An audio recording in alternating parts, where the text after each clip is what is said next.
ఒక సామాన్యుడు బతకలేని పరిస్థితి వచ్చేసింది కాంగ్రెస్ ప్రభుత్వం. అంటే 2 లక్షలు అడుగుతుండ్రు. అది సామాన్యులం మేము కట్టలేము కదా సార్, మేము ఆటో నడుపుకొని.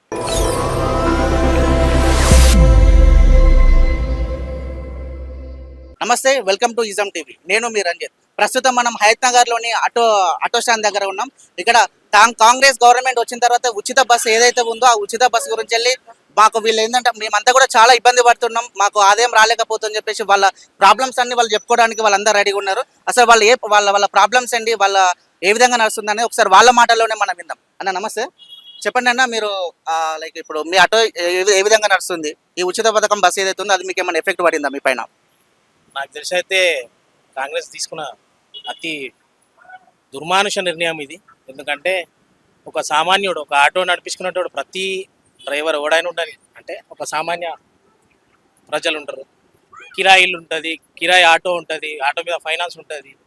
ఒక రోజుకి 1000 రూపాయలు చేసుకునేటోడు 200 నుంచి 300 రూపాయలు 400 రూపాయలు సంపాదించుకుంటే దాంట్లో కిరాయి ఏం కట్టగలుగుతాడు, ఇల్లు కిరాయి ఏం కడతాడు, బండి ఇన్స్టాల్మెంట్ ఏం కడతాడు, బండిల మీద ఎంత 10,000 రూపాయలు ఈఎంఐ ఒక బండికి వచ్చేసి, బండి 2 లక్షల రూపాయల బండి ఇప్పుడు 5 లక్షల రూపాయలు 6 లక్షల రూపాయలు ఉంది. ఒక సామాన్యుడు బతకలేని పరిస్థితి వచ్చేసింది కాంగ్రెస్ ప్రభుత్వం. అంటే ప్రభుత్వాన్ని మనం విమర్శిస్తలేము, అంటే తీసుకునే నిర్ణయం తప్పు అంటున్నాం.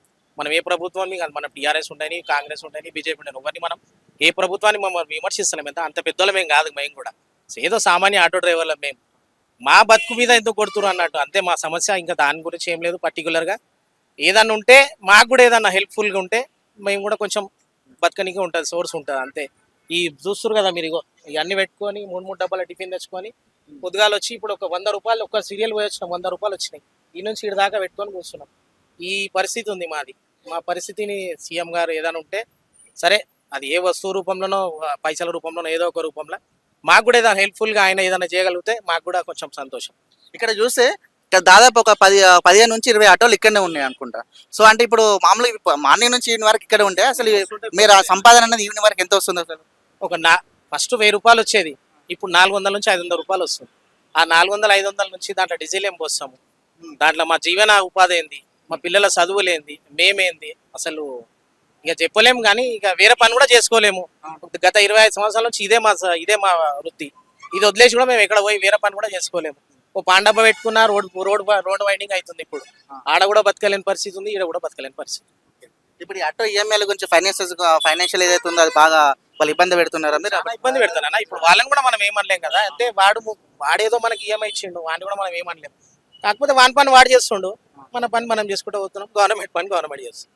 ఫైనల్గా మీరు మీ తరపున ఈ గవర్నమెంట్ నుంచి ఏం కావాలని మీరు కోరుకుంటున్నారు? ఫ్రీ బస్ ఒకటి తీసేస్తే చాలన్నా. అంటే ఇంకా వేరే ఉన్నాయి, ఇక వేరే సమస్యలు ఉండొచ్చు, దీనికన్నా పెద్ద సమస్యలు కూడా ఉండొచ్చు. మా పరిస్థితి మటుకు ఇది ఒకటే సమస్య మాకు.